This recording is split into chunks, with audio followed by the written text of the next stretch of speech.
آج جو امت مسلمہ عالمی سطح پر، بھارت کے سطح پر سے ہم گزر رہے ہوئے تیسری قسم کا عذاب ہے امت مسلمہ پر. او یلبسکم شیعا ویذیق بعضکم بعض بعض انظر کیف نصرف الآیات لعلہم یفقہون. او یلبس شیعا، یا ایک گروہ کو، ایک قوم کو تمہارے خلاف بھڑکا دے. ویذیق بعضکم بعض بعض، اور تم کو لڑائی کا مزہ چکھائے، جنگ کا مزہ چکھائے. جس کو اللہ تعالیٰ بھڑکا دیتا ہے اس کا مطلب یہ نہیں کہ وہ قوم اللہ تعالیٰ کی محبوب ہے اور اللہ تعالیٰ کی پسندیدہ قوم ہے. یہ اللہ کے عذاب کی ایک صورت ہے. اہل حق کا گروہ دنیا میں کوئی نہیں رہتا ہے تو اللہ تعالیٰ پھر باطل گروہ سے ہی، باطل پرستوں سے ہی ان ایمان کے دعوے داروں کو سزا دیتا ہے جو ایمان کے دعوے دار تو ہیں لیکن ایمان کی دعوت بھی نہیں دیتے اور ایمان کی دلیل بھی نہیں دیتے. ایمان کی دلیل کیا ہے؟ ایمان کی دلیل ہے اللہ، اطیع اللہ و اطیع الرسول. یہ دلیل ہے ایمان کی. دعویٰ ہے لا الہ الا اللہ محمد الرسول اللہ، لیکن یہ دعوے دار تو منافق بھی تھے. لیکن منافقین میں صحابہ کرام میں جو فرق تھا وہ یہ تھا کہ صحابہ کرام دعوے کم کرتے تھے. دعوے وہ کرتے ہیں زیادہ جن کے پاس دلیل نہیں ہوتی ہے. جو نقلی چیزیں ہوتی ہیں ان کو زیادہ سجانا پڑتا ہے، زیادہ گھسنا پڑتا ہے. اصلی چیزوں کو زیادہ روغن نہیں لگانا پڑتا، زیادہ اصلی چیزوں کی نمائش نہیں کرنی پڑتی. اصلی چیزیں خود اپنا اصل دکھاتی ہے، اپنی تاثیر وہ خود دکھاتی ہے. تو جو ایمان میں مخلص ہوتے ہیں، ایمان میں سچے ہوتے ہیں، ان کو دعووں کی ضرورت نہیں پڑتی. ان کا کردار ہی کافی ہو جاتا ہے، ان کا عمل اور ان کی دلیل ہی کافی ہو جاتی ہے. تو نافرمان قوموں کو ایمان کے دعوے دار اگر ہے دنیا میں، لیکن اگر اللہ کی اطاعت اور فرما برداری کے راستے کو چھوڑے ہوئے ہیں تو اللہ نے فرمایا کہ او یلبسا ویلبس شیعا ویذیق بعضکم بعض بعض، ایک گروہ کو ہم بھڑکا دیتے ہیں اور پھر وہ تم کو لڑائی کا مزہ چکھاتا ہے، قتل کا مزہ چکھاتا ہے. بنی اسرائیل نے یہ جرم کیا تھا. ایمان کا دعویٰ ہونے کے باوجود، اللہ کو ماننے اور نبیوں کو ماننے کے باوجود اللہ اور نبیوں انبیاء کی تعلیمات کی خلاف ورزی، تو اللہ تعالیٰ نے فرعون کو مسلط کر دیا تھا، بخت نصر کو مسلط کر دیا تھا، جالوت کو مسلط کر دیا تھا. اور کئی مرتبہ بنی اسرائیل قتل عام سے گزری ہے، جلا وطنی سے گزری ہے. اور وہی جرم امت مسلمہ نے کیا تو اللہ تعالیٰ نے پھر تاتاری مٹھی بھر قوم تھی اور بہت زیادہ سیاسی طاقت اور قوت بھی اس کے پاس نہیں تھی، لیکن اللہ کی سنت ہے یہ او یلبسکم شیعا ویذیق بعضکم بعض بعض. اور اللہ تعالیٰ اس پر قادر ہے کہ ایک گروہ کو ہم تمہارے خلاف کر دے. تو 500 سالہ جو حکومت تھی خلافت بنو عباسیہ، اور سائنسی ایجادات بھی ہوئی، کتب خانے بھرے ہوئے تھے. 500 سالہ اقتدار مضبوط اقتدار ہوتا ہے، 100 سالہ 200 سالہ نہیں تھا. لیکن 500 سالہ اقتدار ایک ہی ہفتے میں ملیا میٹ ہو گیا. اور تاتاریوں کی جو تعداد تھی وہ بہت تھوڑی تھی، لیکن اللہ تعالیٰ نے فیصلہ کر لیا تھا. اور اللہ تعالیٰ جب کسی قوم کو کسی کے ذریعے سے عذاب دینے کا فیصلہ کر لیتا تو کوئی ٹال نہیں سکتا.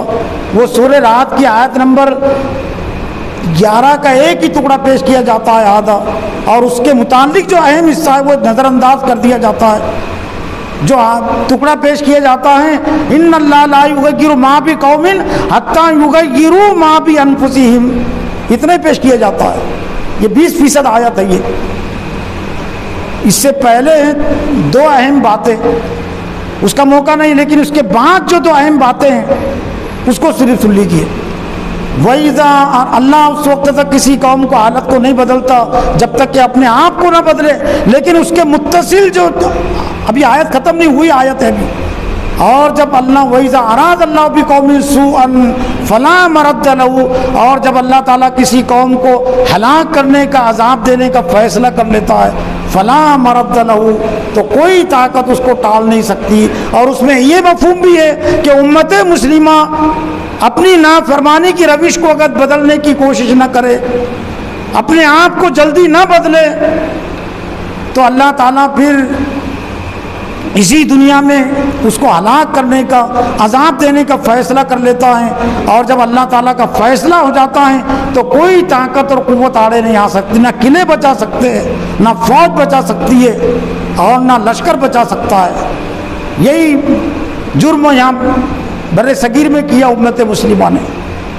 یہاں خاص طور سے بعد میں اسلام کو نظام سیاست، نظام حکمرانی کے طور پر مسلمانوں نے اس لیے پیش نہیں کیا، حالانکہ جب آئے تھے اور اللہ تعالیٰ نے جس کی وجہ سے غلبہ دیا تھا وہ اس وجہ سے غلبہ دیا تھا کہ زمین اللہ کی ہے، اور زمین پر اگر انصاف قائم ہو سکتا ہے، اور یہ جو ظالم ہیں جو ظلم کر رہے تم پر، راجا یہ راجا وہ راجا، ان کے ظلم و ستم سے تم بچنا چاہتے ہو تو اللہ کی حاکمیت اور اللہ کے قانون کو تم کو تسلیم کرنا پڑے گا۔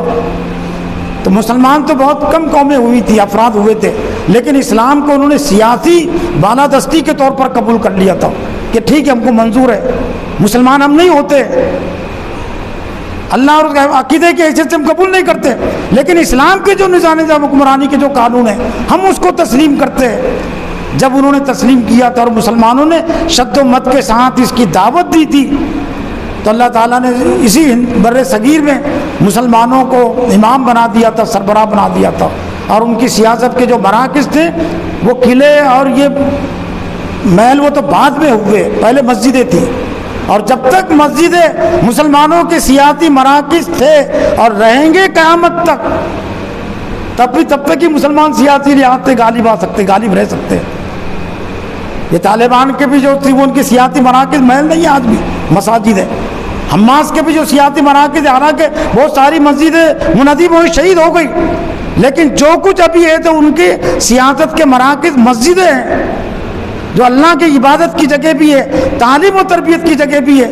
تعلیم و تربیت سے انہیں اپنی سیاست کو جوڑا تھا، تو اللہ تعالیٰ نے اس ہندوستان میں بھی مسلمانوں کو غالب کیا تھا، لیکن ایک لمبی مدت تک اللہ تعالیٰ نے ہیل اور مہلت دے کر پھر یہ طے کر لیا کہ اب سدھرنے والی نہیں ہے۔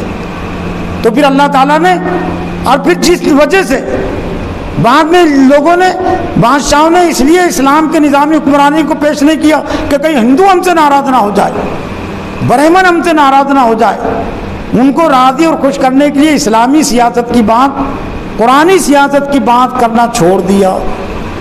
تو کیا اللہ نے بھڑکایا نہیں؟ کیا ہندو قوم کو اللہ تعالیٰ نے مسلط نہیں کیا؟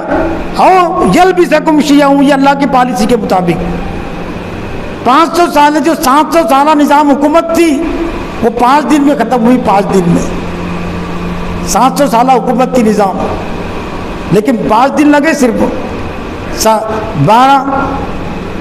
13 ستمبر 1948 پہلا ہے کانگریس کی طرف سے نظام حکومت کے خلاف فوج کشی کا، 13 14 15 16 17 ابھی گزر یہ 17 تاریخ جو منائی جاتی ہے سقوط حیدرآباد کی، وہ خوشی کے طور پر مناتے ہیں دکن میں، تو 17 تاریخ میں ہتھیار ڈالنے پڑے تھے، نظام حکومت نے ہتھیار ڈال دیے تھے 17 تاریخ۔